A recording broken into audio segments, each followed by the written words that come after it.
What's up everybody, welcome back. I'm Jen Woodhouse, and in today's video, I'm gonna show you how this basic, perfectly adequate guest bathroom transformed into this luxurious spa-like retreat. I've been sharing this entire renovation on my social media accounts. You'll find a ton of behind the scenes stuff, as well as my design thought process and the struggles that we had to overcome and the solutions that we came up with. There's a lot more content on this project over there, so be sure to follow me on Instagram and Facebook. I've also published the tutorials on my blog, which I will link below. So let me introduce you to our guest bathroom. We have an ensuite bathroom in our guest bedroom, which is amazing. I love that our guests have their own private bathroom when they come stay with us. And as you can see, it's pretty basic all around. It's a great space with tons of natural light, but the shower stall is embarrassingly small and dark. Our home is a French colonial, so I wanted to keep a more traditional feel in this bathroom, but introduce some modern elements just to bring it up to date. Mixing modern and traditional styles is one of my favorite things to do because I just think it results in like this timeless classic look. By the way, we're working on additional videos on this entire renovation, so stay tuned for that. We'll take a deeper look into the individual projects in this room, from demo day to our first tiling experience, along with all of the tips and tricks that we learned. So be sure to subscribe and hit the notification bell so you don't miss out on any of our future videos. Okay, now that our design direction is clear, it's demo day.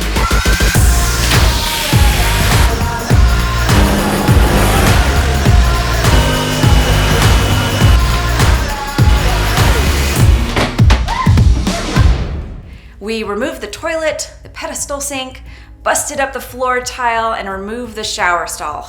That was a bear. Then we had our plumber relocate the shower valve to the opposite wall so we could take the wall down to a half wall. We also had to level the floor before we installed the cement board. Cement board provides a stable surface for installing tile or stone and protects against moisture, which makes it ideal for both interior and exterior substrate applications, such as bathrooms. We had our electrician move an outlet and relocate the exhaust fan, which is pretty cool. It's an exhaust fan and an LED light combo, but it looks like a recessed can light, and it's so quiet too. Once the demo was complete, it's time to put this room back together. We installed batt insulation in the walls and the ceiling, and then screwed the cement board to the studs. After much research on the countless shower pan options, I ultimately decided on using a Schluter-Curdy shower tray. It comes pre-sloped, and installation was pretty straightforward. It's not uncommon to see a shower niche, I don't know, in the most visible area of a shower, but once you store shampoo bottles and other toiletries in there, I think it can look a little cluttered. My friend Jameson from Rogue Engineer built an incredible master bathroom and chose to hide their niche in a pony wall, which is so smart. I mean, I don't know about you, but I don't really want to see the dandruff shampoo and the crusty bar of soap on full display. So let's just keep all that stuff hidden away. On to waterproofing the shower. Now, there are a ton of different ways that you could do this, but I chose to use this Red Guard waterproofing membrane. You just paint it on like you would regular wall paint. It was really easy to apply, but the fumes were super strong. They made my eyes water. They were so bad. Definitely use either a respirator or get a lot of circulation going on in the room. Luckily, we opened up the window, used a fan, and it didn't take me very long to roll on 2 coats. Once the waterproofing membrane had a day to cure, we conducted a 24-hour flood test. A flood test is done before the tile is laid to help find any leaks that may appear in the shower installation. Thankfully, we passed the flood test, so next step is tiling. We used a large format porcelain tile on the shower walls for a clean, classic look. I really wanted to use the large format tiles because I think it'll be easier to keep clean. I mean, less grout lines equals less places for mildew to grow, right? That's my logic anyway. This was my very first tiling experience, and it was not easy.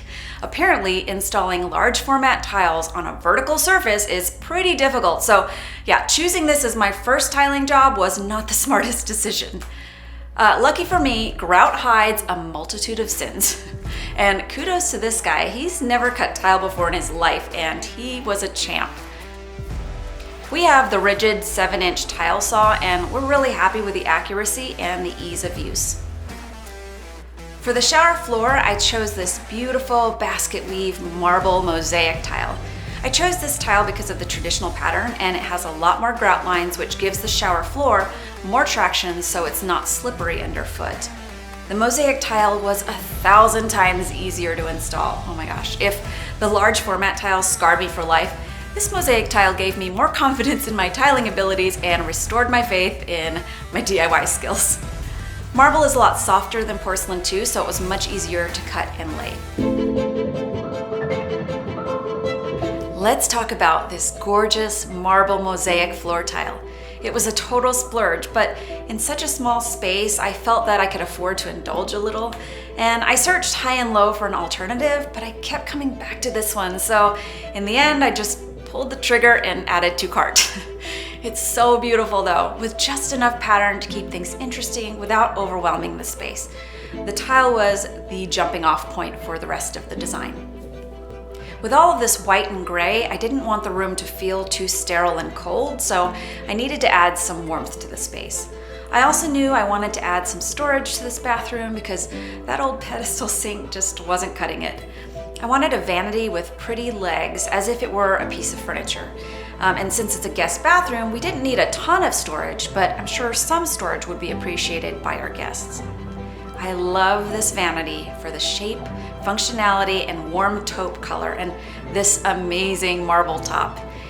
It's just the right size. I paired it with a vintage style widespread faucet in a polished nickel finish, and it is absolute perfection.